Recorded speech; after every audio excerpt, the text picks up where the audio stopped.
Boa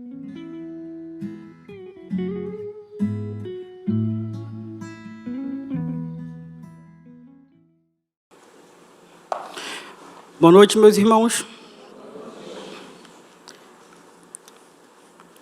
Queria pedir para que você feche seus olhos, curve sua cabeça. Vamos ao Senhor em oração.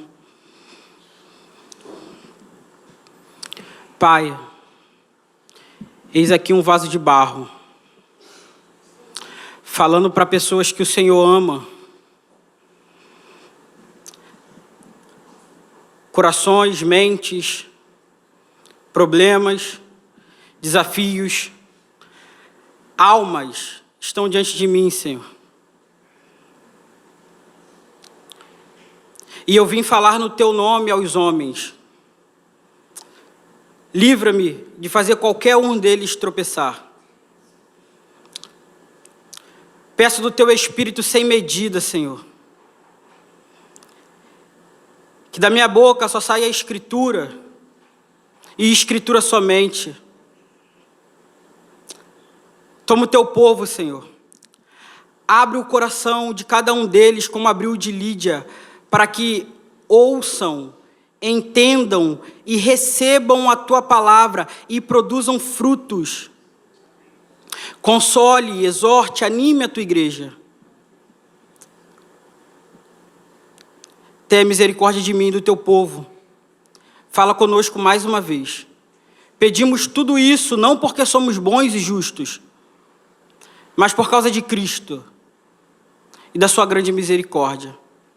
Como diz o salmista, por causa do seu grande amor e das suas misericórdias, perdoa os nossos pecados.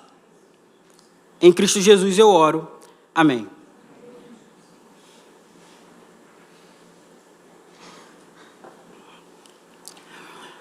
Meus irmãos, foi-me dado a tarefa de expor o livro de Colossenses todo.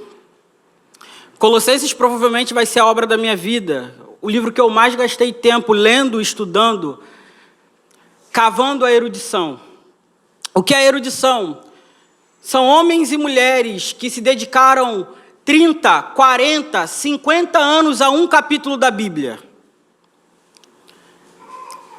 Homens e mulheres separados por Deus, não mais importantes, mas tão importantes quanto.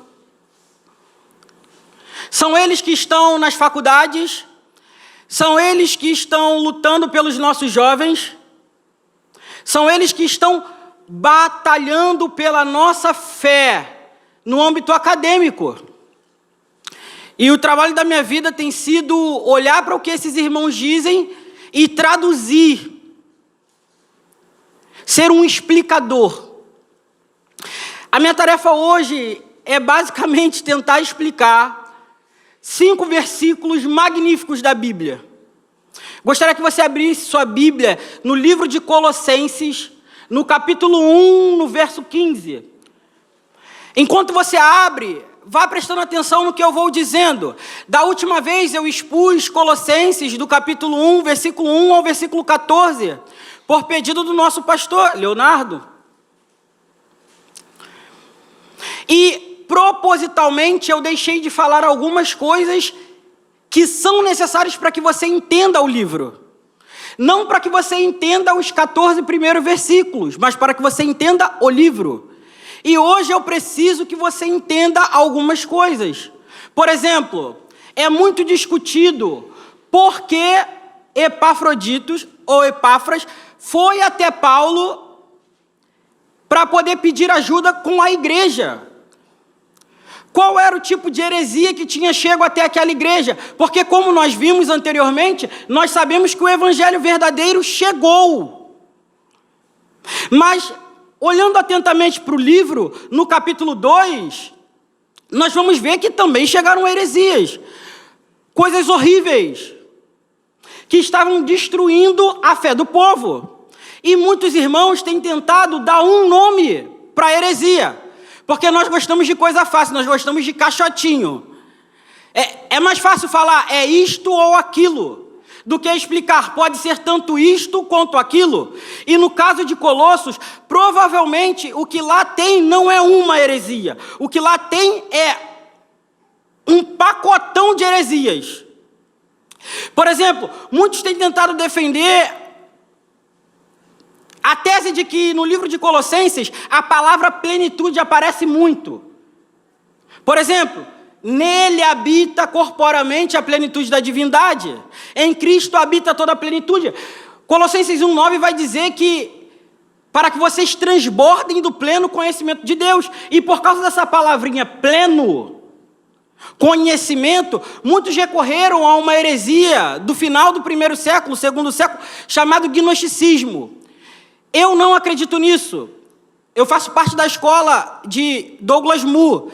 Douglas Moo defende que lá tanto tinha o que provavelmente mais tarde se tornaria esse gnosticismo, quanto tinha judaísmo, quanto tinha todo tipo de coisa. Eu não quero que você se atente a uma religião falsa. Eu quero que você se atente a como Paulo trata religiões falsas. Eu não quero te dar uma receitinha de miojo pronta. Eu quero recorrer a Paulo. Paulo, ele não fala, olha meus irmãos, temam essa religião, aquela heresia, outra. Ele fala, olhe para Cristo. A minha tarefa hoje é deixar Cristo tão límpido, tão resplandecente, que será impossível sair daqui sem um coração grato.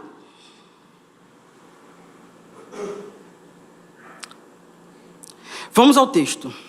Colossenses 1, versículo 15. Peço perdão aos irmãos, vou ter que beber água. Estou já sem voz, dei aula para os meninos de manhã.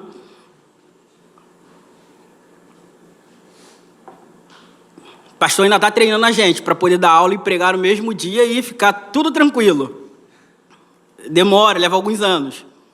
Colossenses 1,15 diz: Ele é a imagem do Deus invisível, o primogênito sobre toda a criação, pois nele foram criadas todas as coisas, nos céus e na terra, as visíveis e invisíveis, sejam tronos, soberanias, poderes ou autoridades. Todas as coisas foram criadas por ele e para ele. Ele é antes de todas as coisas e nele tudo subsiste. Ele é o cabeça do corpo, que é a igreja. É o princípio e o primogênito dentre os mortos, para quem tudo tenha a supremacia. Pois foi do agrado de Deus que nele habitasse toda a plenitude, e por meio dele reconciliasse consigo todas as coisas, tanto as que estão na terra, quanto as que estão nos céus, estabelecendo a paz pelo seu sangue derramado na cruz. Se você voltar um pouco e chegar no versículo 13 e 14, olhe rapidamente para a sua Bíblia. Você vai ver que Paulo introduz uma nova temática. Ele nos resgatou do domínio das trevas. Ele aqui é um pronome referente ao Pai, a Deus. Ele nos resgatou do domínio das trevas e nos transportou para o reino do seu Filho amado, em quem temos a redenção, a saber, perdão dos pecados. Logo depois vem esse poema ou esse hino. E por que é importante saber se isso é um poema ou um hino? Mateus, que diferença faz saber qual é o tipo de texto que estamos lendo? Muita. Por exemplo, até hoje nós temos alguns que dizem que Cristo Jesus não deve ser adorado como Deus. Há poucos anos, fui acordado de manhã, batendo em minha porta. Fui atender o portão e a pessoa nem bom dia me deu. Abriu a Bíblia em Mateus 16, pediu para que eu lesse, e eu li Mateus 16, eu sei o que está escrito lá, né? E disse: Pedro, tu és o Cristo, o Filho do Deus vivo. E a pessoa me disse: tá vendo? Pedro disse que ele era o Filho de Deus, e não que ele era Deus. Deixei a pessoa continuar a falar. 20 minutos depois eu perguntei: posso falar? A senhora não me deu bom dia. A senhora chegou na minha casa dizendo que o meu Senhor não é Deus. E eu gostaria de te fazer algumas perguntas. Por exemplo, o texto de Colossenses que nós lançamos mão está dizendo: Ele é a imagem do Deus invisível. O texto de Hebreus, capítulo 1, versículo 3, diz que Ele é a exata expressão de Deus. João 1,1 diz que Ele é Deus. E nesse momento, a senhorita ficou sem falar e falou: eu preciso ir na igreja e chamar um ancião. Eu falei: não, você chegou aqui me afrontando do meu Senhor. Meus irmãos, nós cantamos sobre Cristo o tempo inteiro. Hoje eu perdi as contas de quantas vezes falamos Jesus Cristo. Mas o que Cristo significa para você? Cristo é apenas o rei dos judeus que morreu, ressuscitou e talvez seja o seu Salvador? Na igreja primitiva, lá em Colossos, aproximadamente 20 anos depois da morte de Cristo, eles já cantavam esse hino. Meus irmãos, nós não estamos falando de 200 anos. Não é sobre isso. Nós estamos falando de, no máximo, 20 anos. E a igreja de uma cidade cantava sobre a divindade de Jesus. Eu amo os salmos. É belíssimo cantar os salmos. Mas se nós cantássemos os salmos todos os dias, nunca falaríamos do rei que nos resgatou. Nunca falaríamos do Nazareno. Nunca falaríamos do homem que despedaça corações de pedra. Mas esse hino nos lembra que a igreja está reunida para cantar sobre a divindade de Cristo. Por exemplo, Filipenses 2:5, e mesmo sendo Deus, não usou de usurpação ser igual a Deus, outro hino. E aqui, meus irmãos, e aqui mora o cerne do coração da igreja. Quando nos reunimos para cantar sobre quem Cristo é, porque isso muda a nossa vida. Porque para Paulo que começou a falar de salvação, de que não éramos povo, e ele nos transportou, nos resgatou, e agora fazemos parte do reino do seu Filho amado, Paulo dá uma pausa e fala: vamos cantar o louvor de Cristo. Paulo não tem problema de parar a pregação e falar: louvaremos ao nosso Salvador. E ele começa, versículo 15. Ele é a imagem do Deus invisível, o primogênito sobre toda. Deixa eu colocar uma nota de rodapé. Essa palavrinha que você está vendo, primogênito. Muitos têm alegado que primogênito seria o primeiro filho gerado ou criado. Com muita humildade e convicção do que eu vou dizer, pregadores precisam ter convicção do que o texto diz. O que Paulo está tentando fazer aqui não é falar que Jesus é um ser criado. Se você olhar para os versos anteriores, volte novamente para o versículo 14 e perceba com atenção. Perdão, 13. Ele nos resgatou do domínio das trevas e nos transportou para o reino do seu Filho amado. O Filho de Deus tem um reino. O que é isso que nós chamamos na teologia, em hermenêutica? É um tema.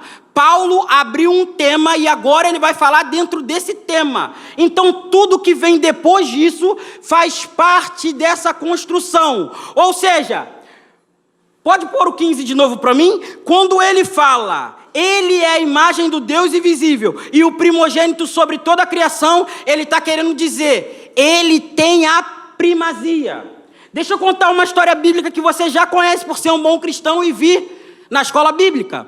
Vocês lembram da história de Jacó e Esaú? Esaú não amou a primogenitura e trocou por um prato de lentilha. Vocês lembram disso? Jacó era o mais novo, não era? Mas ele ficou sendo o herdeiro, porque Esaú vendeu. Jacó passou a ter o direito de primogênito. Quando Paulo diz que ele é o primogênito sobre toda a criação, Paulo está querendo dizer, ele é soberano e supremo sobre tudo que foi criado. E aqui entra o ponto de Paulo. Não importa o que eles estão dizendo de heresia por aí. Levantemos Cristo sobre tudo e todos, então toda a heresia ruirá. Meus irmãos, nós precisamos voltar para uma cristologia forte. Nunca Cristo Jesus foi tão depreciado.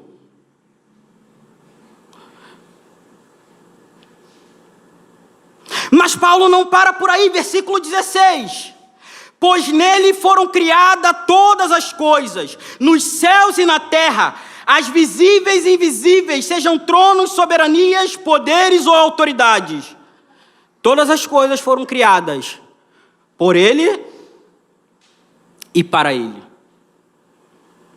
Lembro-me bem de um pregador que disse, se nós que nos reunimos domingo após domingo, lembrássemos que o nosso Deus que nos chama de filhos é Senhor de todas as galáxias, nós teríamos menos crise interior. Meus irmãos, o Deus que te salvou, criou todas as estrelas e as chama pelo nome. O seu Pai que enviou Cristo Jesus à terra, não apenas sabe quantos fios de cabelo tem na sua cabeça. Todos os seres mais poderosos que existem foram criados para a glória dele. Cristo Jesus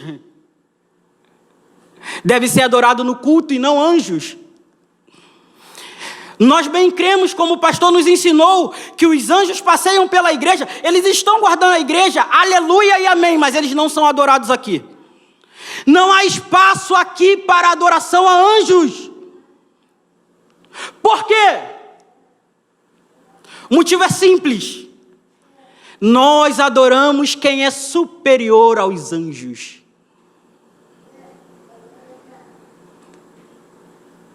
Nós adoramos aquele que os anjos se prostram.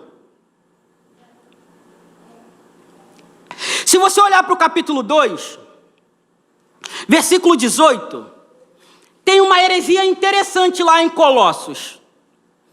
Eu ensino isso para os embaixadores e eu acho interessantíssimo como isso prende a atenção deles. Parece Marvel, né? Perceba, olha o verso.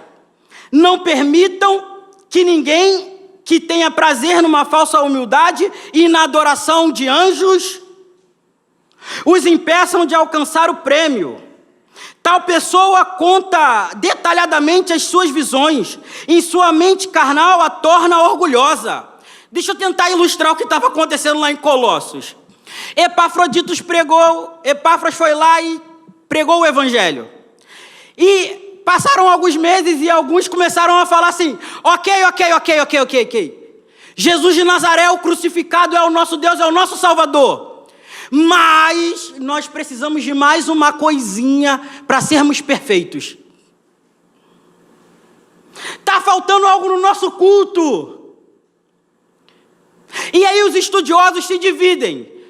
Existem duas possibilidades para o que estava acontecendo lá. Ou eles estavam adorando os anjos, ou eles estavam chamando os anjos para participar do ritual, para parecer mais espirituais do que as outras igrejas.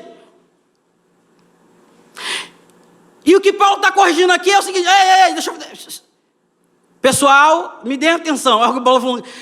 Reúnam-se todos, agrupem-se e não adoremos aos anjos, porque está aqui vivo entre vocês Cristo Jesus vivo.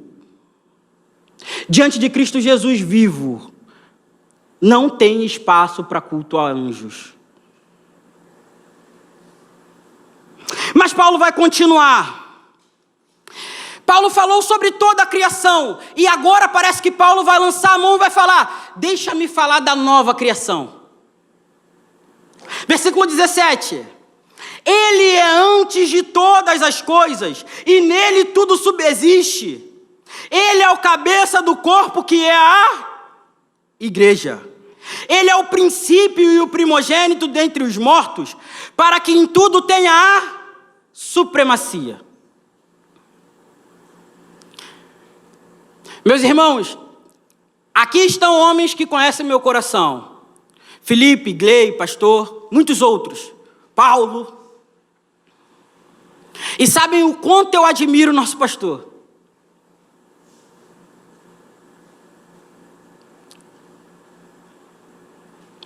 E o quanto eu admiro muitos outros pastores. Mas como o nosso próprio pastor nos ensina, Cristo é o Senhor da igreja e não os pastores. Nós precisamos olhar atentamente o que ouvimos por aí. Tenho percebido que mais tem sido dado valor a pastor de YouTube do que a pastores locais. É bom que ele não está aqui e eu posso falar disso mais abertamente. Meus irmãos, quantos de vocês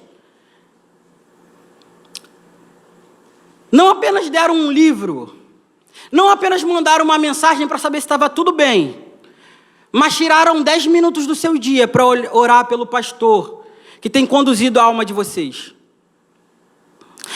A igreja não é uma bagunça, nós temos hierarquia.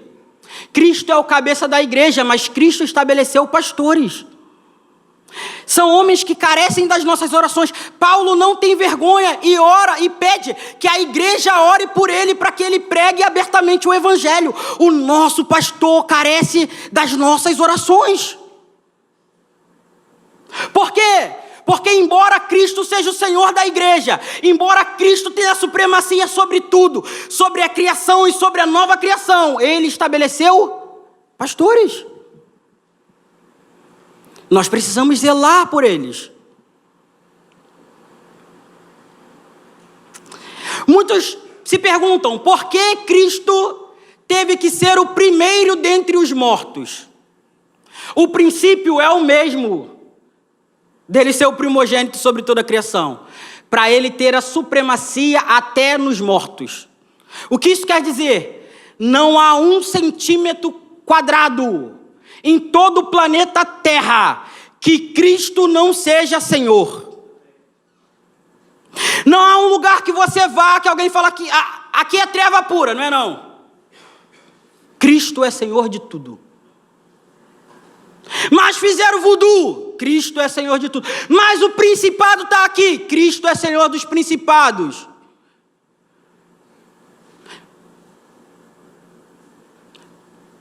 Meus irmãos, não nos envergonhemos do que é bom, reto e puro. Lembro-me bem do livro de João Bânia. Cristão e fiel estão caminhando e de repente encontram com alguém que tem o nome chamado vergonha. Mas vergonha não tem vergonha de envergonhar os cristãos. Deixa eu tentar te esclarecer o que Bânia está querendo dizer. A vergonha sempre é ousada para te fazer ter vergonha daquilo que é bom.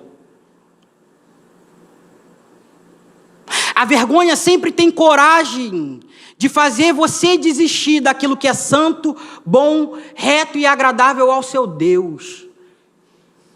A vergonha é corajosa demais para nos assolar. Por isso eu vos encorajo hoje, não tenham vergonha do Cristo. Paulo vai continuar, pois foi do agrado de Deus que nele habitasse toda a plenitude. Versículo 19.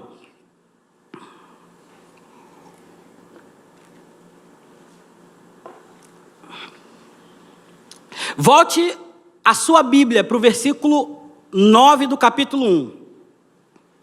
Paulo parece repetitivo. Se fosse redação do Enem, a gente ia falar que Paulo está com 0.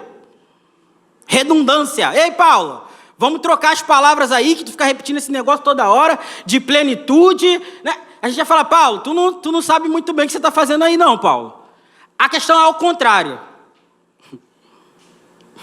Nós estamos falando de um erudito, de um homem letrado, e que não se importa de ser simples, por amor à igreja, irmãos. Nós precisamos voltar à simplicidade. Versículo 9. Por essa razão, desde o dia em que ouvimos, não deixamos de orar por vocês e de pedir que sejam cheios do pleno conhecimento da vontade, com toda sabedoria e entendimento espiritual. Paulo já havia orado a Deus por isso. Paulo já havia orado a Deus pelo tema de plenitude, mas novamente no hino, o tema plenitude surge.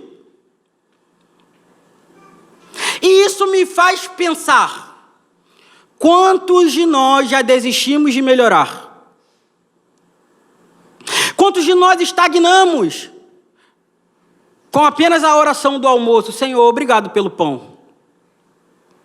Quantos de nós já estagnamos, irmãos, por saber que Cristo Jesus salva pecadores? Isso é bom, é maravilhoso, mas tem mais, irmãos.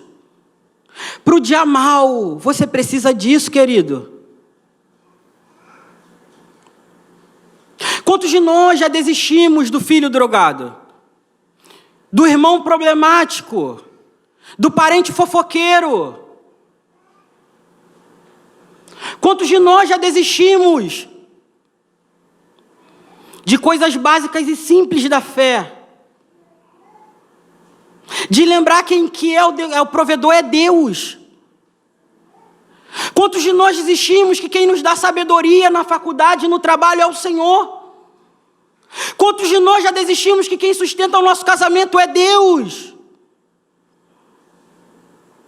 Quantos de nós já estamos fazendo as coisas pela força do nosso braço? Meus irmãos, Paulo é incessante em pedir que nós transbordemos do pleno conhecimento da vontade de Deus. Paulo quer que nós conhecemos mais e melhor a Cristo Jesus. Mateus, da onde você tirou que Cristo Jesus é a plenitude de Deus? Vá para o capítulo 2. Perceba, eu estou no mesmo livro, irmãos, eu não estou andando pela Bíblia inteira. Nós estamos indo uma página, voltando uma página.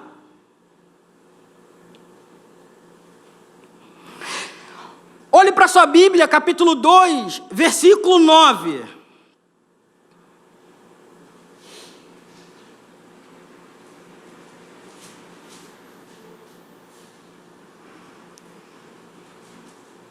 Diz assim o texto sagrado: pois em Cristo habita corporealmente toda a plenitude da...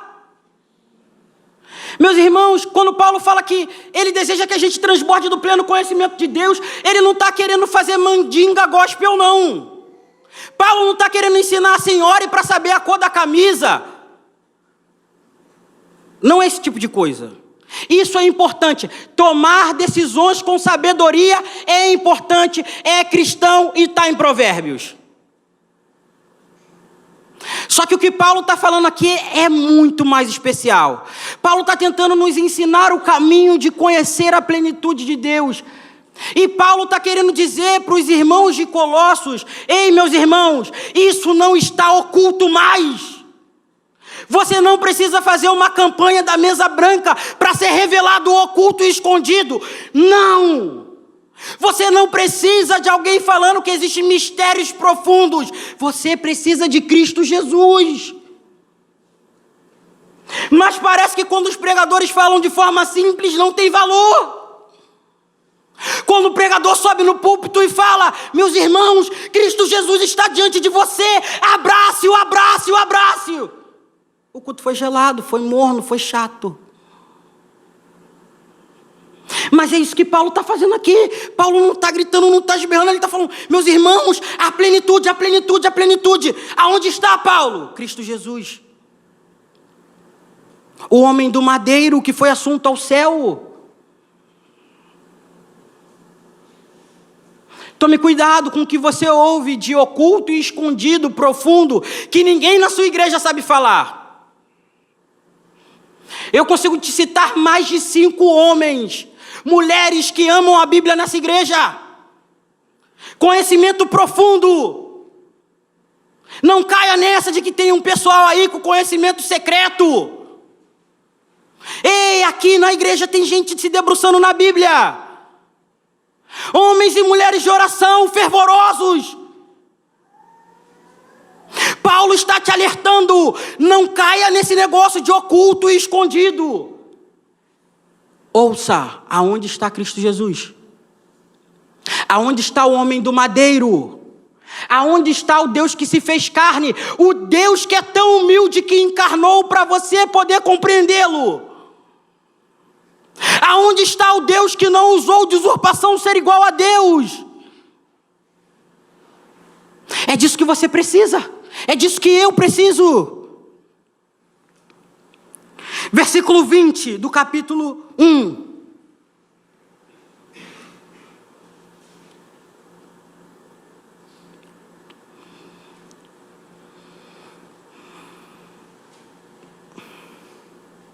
E por meio dele reconciliasse consigo todas as coisas, tanto as que estão na terra, quanto as que estão nos céus, estabelecendo a paz pelo seu sangue derramado na cruz.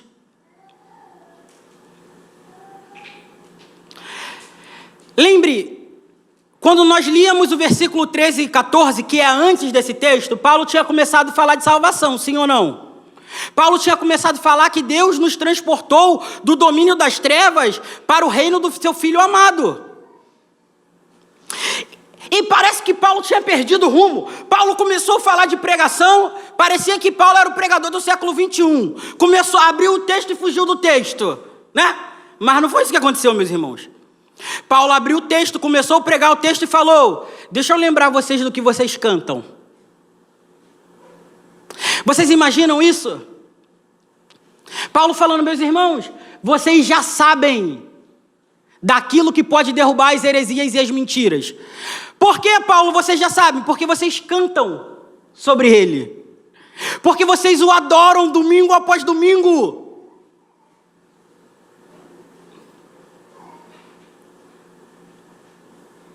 Porque vocês não precisam de conhecimento oculto. Porque Cristo Jesus passeia no meio da igreja enquanto é adorado.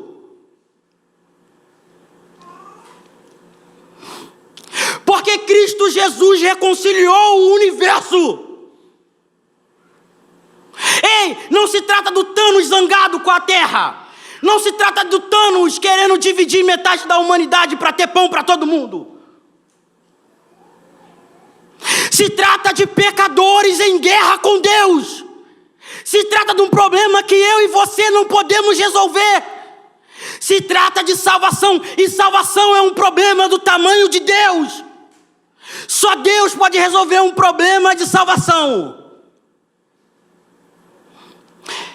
E o que Paulo diz aqui, meus irmãos, não é simplesmente que eu e você estávamos quebrados. Não é simplesmente que eu e você não éramos amigos de Deus. Isso é verdade. Mas o que Paulo está dizendo aqui é o seguinte: o universo não era mais amigo de Deus.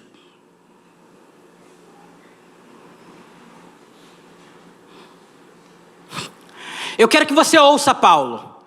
Deixa eu falar de... Irmãos, lembre-se, o universo que Deus criou odiava o próprio Deus. O universo rebelde. Criatura que vai contra o Criador. Paulo não tem vergonha desse tipo de pregação. Ele nos fala abertamente: e por meio dele reconciliar-se consigo todas as coisas.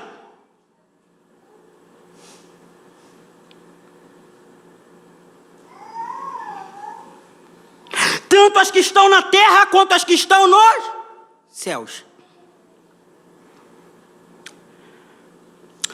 Pouco é dito sobre Cristo Jesus nas igrejas de hoje. Mas eu queria lembrar vocês de alguns textos, pequenos textos. João capítulo 20, versículo 30 e 31, vai dizer que Jesus realizou muitos sinais, milagres. Mas a maior parte não foi escrita. E aí no versículo 30 vai dizer: e estes foram escritos para que vocês creiam que Jesus é o Cristo, o Filho de Deus, e crendo tenham vida em seu nome. Isso está escrito no final do Evangelho de João, 20 capítulos depois. E ele fala, olha, eu estou escrevendo um evangelho inteiro para que você creia que Jesus é o Rei do Universo. Eu gastei 20 capítulos para que você creia de todo o coração que só há salvação em um e nem o outro.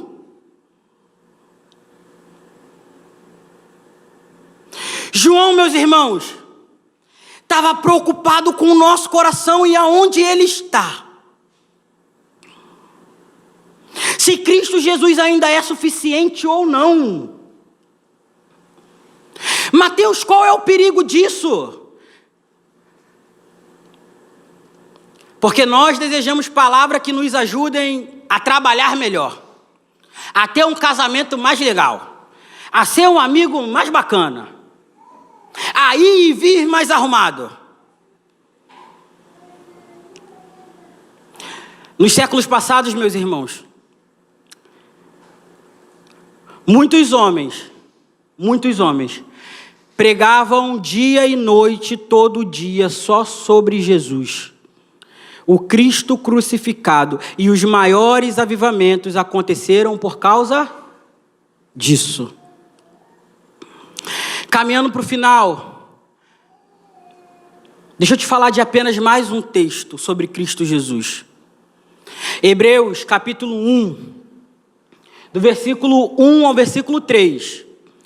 Vai dizer assim: outrora, havendo Deus falado de muitas maneiras e de muitos jeitos, por intermédio dos profetas. Ou seja, Deus falou através de Moisés, de Ezequiel, de Samuel. E Deus falou de jeitos diferentes, irmãos. Deus falava com Moisés face a face, sim. Mas Deus falava com todo mundo face a face? Não foi o próprio Deus que disse: ei, Miriam e Arão, quando tem profeta, eu até falo por sonhos, visões, mas com Moisés o negócio é diferente, o cara é meu amigo.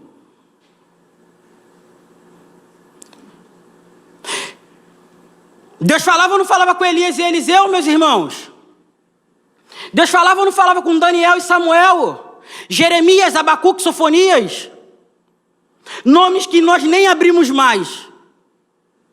É isso que o escritor de Hebreus está dizendo. Deus falou muitas vezes. E Deus falou de muitas maneiras. Homens abriram mar. Homens foram lançados na cova dos leões e permaneceram fiéis. Fornalha de fogo foram cerrados ao meio, apedrejados. Deus falou de muitas maneiras e jeitos. Mas quando chega no versículo 3 do livro de Hebreus, o escritor vai falar uma beleza para a gente.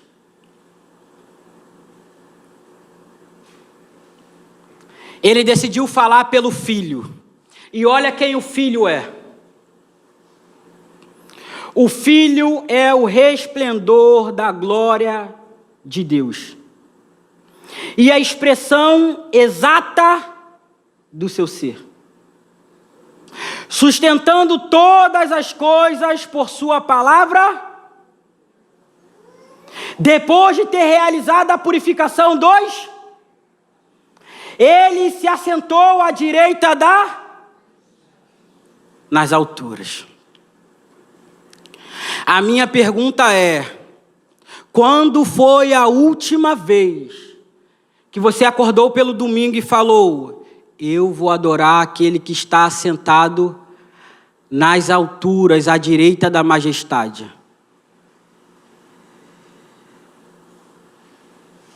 Quando foi a última vez que você olhou para o seu problema e falou: eu só preciso de Jesus Cristo, ou eu vou sucumbir?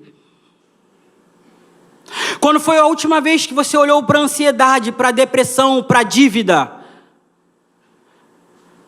para a beira do divórcio, para a morte, para a fofoca, para o egoísmo, e você falou: esse é um problema do tamanho de Cristo, porque Cristo é Deus? Meus irmãos, com muita sinceridade, amor e carinho, Nós temos que louvar a Deus pela igreja saudável que nós temos. Mas nós temos que lembrar, a igreja de Colossos também era uma igreja saudável. Mas aos poucos, um aqui começou a falar, vamos melhorar o culto, vamos botar uns anjos para adorar Jesus também. Outro lá falou, olha, estou precisando ser mais judaizante. Vamos começar a botar um chofar, fazer umas bênçãos aí.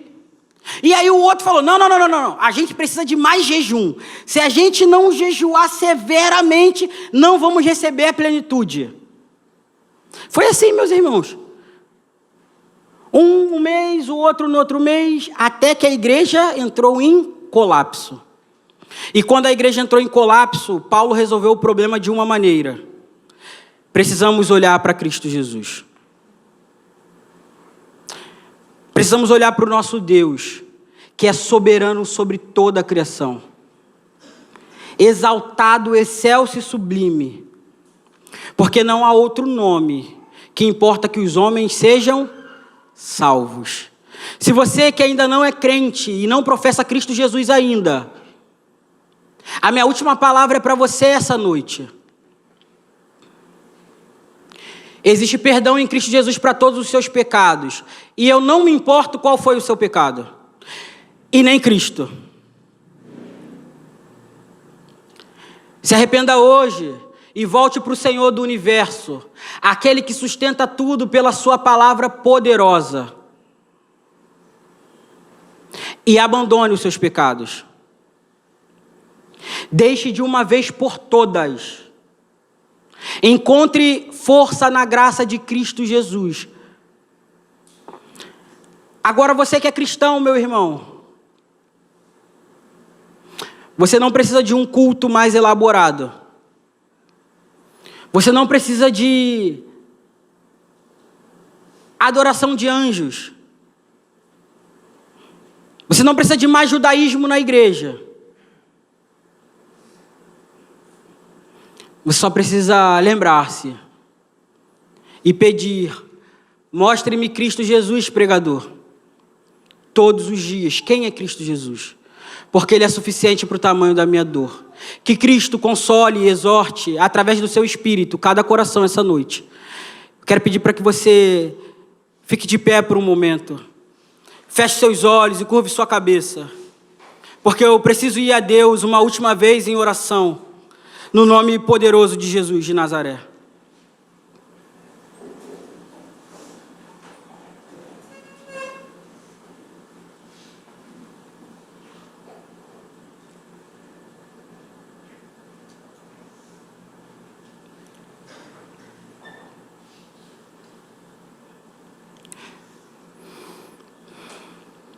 Senhor Jesus,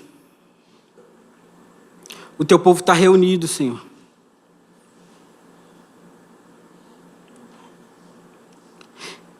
E o vaso de barro falou, espero não ter traído o texto, Senhor. Se o fiz, me perdoa e livra a tua igreja. Contudo, Senhor, se eu só falei do texto verdadeiramente, eu peço que teu Espírito haja poderosamente nos corações. Eu não tenho nada a dá-los, Senhor. Nada a dá-los. A não ser o texto, Senhor. Explicado e aplicado. Eu não tenho um culto legal de anjos, Senhor. Não tenho mistérios ocultos e profundos, Senhor. Só tenho um hino de louvor e exaltação a Cristo. Porque Paulo disse que Cristo basta. Porque Paulo disse que Cristo Jesus é suficiente para salvar todo homem que crê tão somente nele. Senhor, toda a minha confiança, toda a minha força, todo o meu vigor estão tão somente na pessoa de Jesus de Nazaré. O Deus que se fez carne e habitou entre nós, e vimos a sua glória, glória como unigênito do Pai. O Deus que não se importa de chamar pecadores de irmãos. O Deus que tem graça sobre graça sem medida. O Deus que é santo e onipotente e se aproxima de pecadores com mãos vazias. O Deus que aprova corações contritos e quebrantados e se aproxima deles. Nós invocamos o seu santo nome, Jesus. Guarda a tua igreja no teu poder e na tua glória. Confessamos, não temos outro Deus além de ti. A nossa confiança está tão somente em ti. Pedimos, Senhor, guarda-nos em tua palavra, simples e poderosa, profunda, penetrante, capaz de discernir pensamentos e intenções do coração, apta a separar, distinguir e partir medulas e corações. Que a tua palavra crie vida e fruto mais uma vez no teu povo. É a nossa oração no santo e glorioso nome de Jesus de Nazaré. Amém.